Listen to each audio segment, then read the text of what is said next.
Hi everyone, welcome back. Let's do a story called Meeting Miss Trotwood today. And if you enjoyed this story, then you might enjoy these ones as well. Do consider subscribing if you would like to receive more lessons like this one. Let's start. Meeting Miss Trotwood. This story is adapted from David Copperfield by Charles Dickens. Adapted meaning it is taken from the book David Copperfield and changed and simplified so that you can understand it better. This book was written by Charles Dickens. Let's go through a little bit about Charles Dickens. Charles Dickens was an English writer. David Copperfield was his favorite novel. And David was his favorite character. People believe that he made this character, David, to be just like him because there are a lot of experiences that he has talked about in his book that relate to his own life. And now, before we begin the story, let me introduce the characters to you. That would be David Copperfield, the main character in the story. We'll call him David. This is Miss Betsy Trotwood, and as we go through the story, you will know who exactly she is and how she is related to David.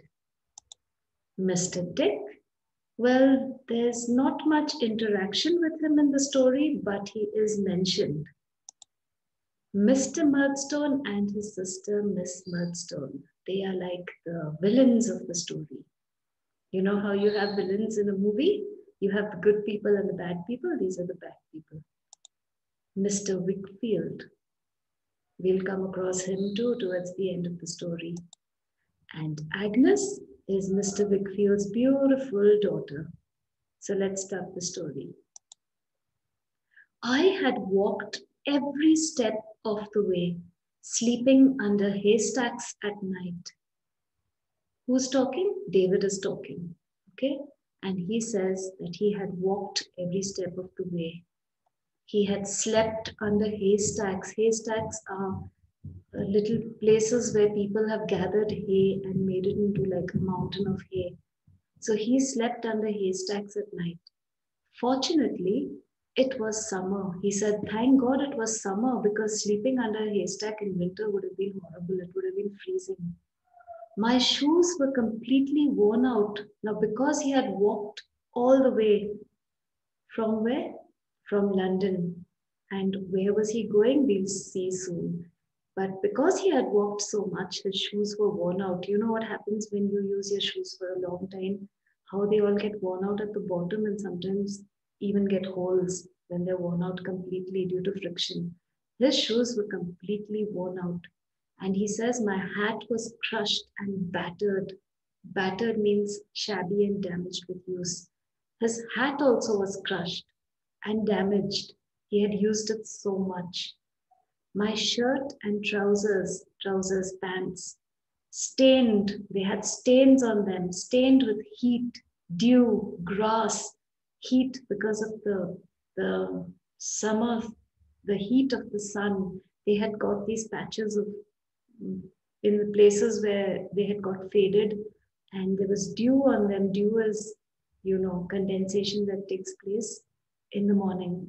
Grass and the soil on which I had slept. And he says, all that might have frightened the birds from my aunt's garden as I stood at the gate. So now you know where he went. He went from London to his aunt's place. He walked all that way because he wanted to meet his aunt. We'll find out soon why he wanted to meet his aunt. But he describes himself to us by saying that as he stood by that gate waiting to see his aunt at his aunt's garden, he looked like a mess. He looked so terrible that he knew that he might have even frightened the birds. It was that bad. My hair had known no comb or brush since I left London. What he means to say is that he had not touched a comb or brush obviously because he didn't have one with him. So he says that he had not brushed or combed his hair. In this condition, I waited to introduce myself to my aunt. Imagine that. Imagine if you were meeting someone for the first time. Would you have ever been the way he was? That would have been a sight. No one would want to know you, right? And he had to meet his aunt for the very first time in his life looking like that. A total mess. As I stood there, a lady came out of the house with a handkerchief over her cap and a pair of gardening gloves on her hands. You know who the lady would be. You can guess. So she had a hanky over her cap and she had gardening gloves on her hands. So you know what she was going to do? She was going to do some gardening in her garden. I was sure she was Miss Betsy from her walk, for my mother had often described her to me. So David says, I knew at once when I saw her that she was my aunt. She was Miss Betsy. How did I know? Because my mother had described her to me. My mother had spoken to me about her, and I just had to see her walking, and I knew who she was. You know what it's like? You can see the silhouette of a person walking in the dark, and you would be able to recognize the person. Do you know that every single person has a distinct walk? You will be able to recognize them in the dark if you see the way they're walking. That's exactly what happened with David. That's how he recognized his aunt, Miss Betsy. Go away, said Miss Betsy, shaking her head. Go along, no boys here. Now, Miss Betsy took a look at him and he looked a mess, like I said earlier. So she thought he was some kind of a, stray walking around aimlessly, a tramp. So she tells him to go away. I watched her as she marched to a corner of the garden, and then I went softly and stood beside her. So David said, I watched her. She shouted at me. She said, go away, no boys here. And then I watched as she went to a corner of the garden. And then I went and stood softly beside her. He went quietly and stood beside her. If you please, ma'am, if you please, aunt, I am your nephew. Oh Lord, said my aunt and sat flat down in the garden path. I mean, if someone had to come to me and say, dressed like that, so shabbily and looking so horrible, and had to say, hi, I'm your nephew, I don't think I would have believed him. I would have thought, oh no, God knows who this is. But she was so sweet, she believed him actually. And she was so shocked at the same time that she just sat flat down in the garden path, in the pathway in the garden. She just sat there because she found it unbelievable. And yet she believed him. She knew that he was her nephew. And he continues to explain to her and introduce himself. I am David Copperfield of Blunderstone in Suffolk. That's how you pronounce the name. Where you came when I was born. Imagine that she saw him as a baby when he was just born. And this is the next time that she's seeing him. And yet she believes who he was. I have been very unhappy since my mother died. I have been taught nothing and made to work instead of being sent to school. It made me run away to you, and I have walked all the way and have not slept in bed since I began the journey. So, what is David telling his aunt? He's saying, I'm David Copperfield. I live in this place called Blunderstone in Suffolk, and that is where you saw me when I was born. And I'm not happy. That's why I've come here to meet you. Ever since my mother died, your sister died, no one has sent me to school. I have been looked after by someone else. We will find out soon who that person is, he said. But I have been looked after this person who has not sent me to school. Instead of sending me to school, he has sent me to work. And because of that, I've been so unhappy that I have run away and come to you. And I walked all the way, have not slept in bed since I started my journey. Here my self-control gave way and I burst into tears. David could control himself no longer. He was so tired, must have been exhausted, hungry, thirsty, and so upset that he just could not bear it any longer. He started crying. My aunt got up in a great hurry and took me into the house. The first thing my aunt did was to give me lots of strange tasting tonics. Then she heated a bath for me. So his aunt is so sweet, so loving and affectionate. She got up immediately when she saw him crying and took him into the house. And then the first thing she did was to give him strange tasting tonics. Tonics are medicinal liquids which you take to make yourself feel stronger and healthier. So she gave him these tonics, which tasted really odd and strange. And then she heated a bath for him because he really needed to have a bath. After that, she gave me a shirt and trousers belonging to Mr. Dick, a nice old man who lived in my aunt's cottage, covered me with two large warm shawls, and led me to a soft, comfortable sofa where I fell asleep. So after he had had a bath, she gave him some clean clothes, and she didn't have any boys living in the house.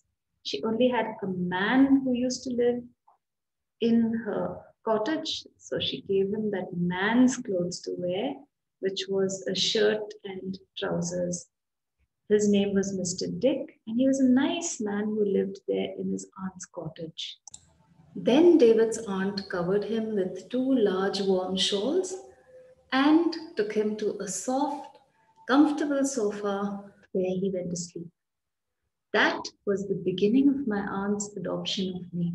She wrote to Mr. Murdstone and his sister, and he and his sister arrived a few days later and was scolded by my aunt for the way they had treated me. Mr. Murdstone said finally he would take me back, but if I did not return there, and then his doors would be shut against me forever.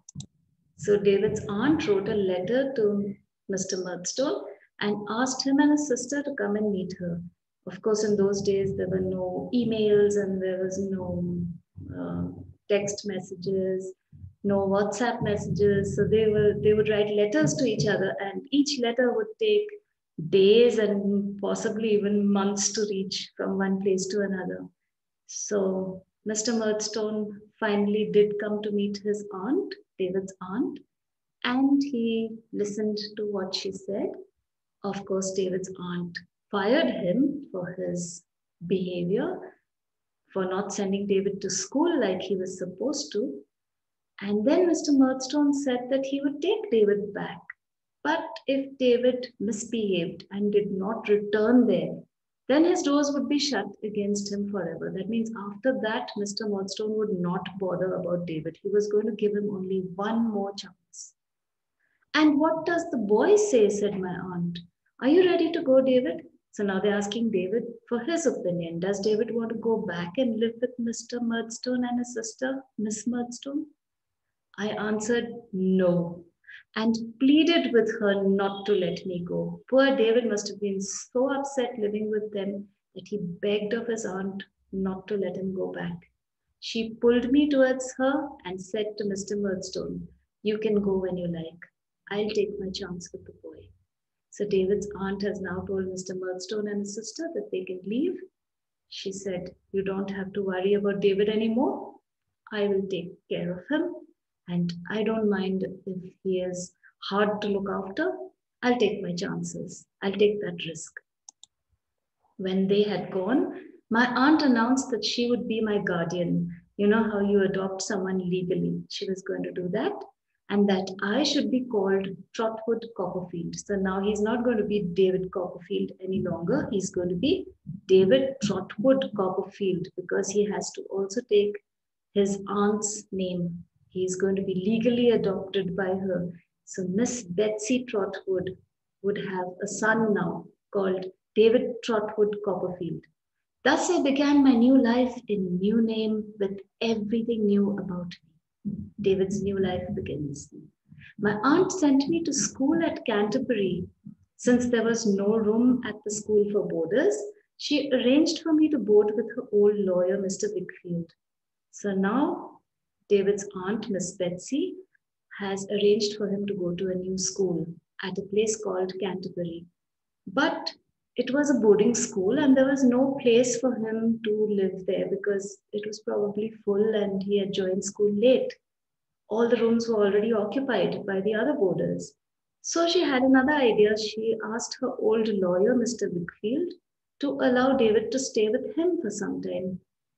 My aunt was as happy as I was in this arrangement, so Mr. Whitfield must have said yes.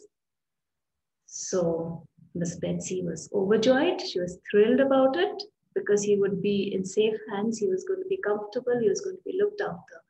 David was equally thrilled, equally happy. And do you know why he was so happy? I'll tell you. Mr. Whitfield's house was quiet and still. That's why David was happy, but that's not the only reason. And his daughter Agnes, a child of about my own age, was bright and happy. He was very happy to have company of a lovely girl who was bright and happy and his own age, Agnes. The school I now went to was better in every way than Salem House. Salem House was David's old school where he used to go when he stayed with Mr. Murdstone and his sister. But I felt very strange at first. It had been quite a while since I was at a school with companions of my own age. It seemed to me that I had forgotten everything I had learned. Poor David had not been to school for so long that it all seemed very odd and strange to him. He says he just felt like everything was new and he had forgotten everything that he had ever learned. However, I felt better when I went to school the next day, and a good deal the better the day after. So every day he began to feel better and better. And so on that in less than a fortnight is 2 weeks, in less than 2 weeks' time, I was quite at home. He was very comfortable and happy among my new companions. He liked his new companions, his new school.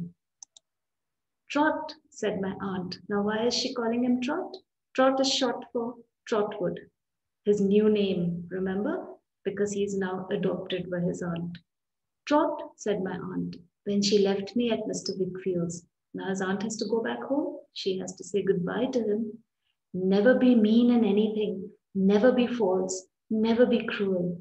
I will come and visit you soon. And now the pony's at the door and I am off. It was time for her to leave. She embraced me hastily. She hugged him. Hastily, that means in a hurry. Maybe she was very upset that she was leaving him. She was feeling hurt. She didn't want to show him that she was so upset. She wanted to be strong for him. She didn't want him to see that she was probably crying or she had tears in her eyes. So she embraced him hastily and went out of the house, shutting the door after her. When I looked into the street, I noticed how sadly she got into the chaise. Chaise is a small open horse-drawn carriage with an open top and 2 wheels. He noticed that she looked very sad, sad to leave him, and that she drove away without looking up. She must have thought that if she looks up and sees David by the window, she would start weeping. She didn't not look at him because she didn't want to see him. She did not look at him because she didn't want to get upset and start crying. And then David would see her crying and he would get upset and it would be bad. So that's the end of the story.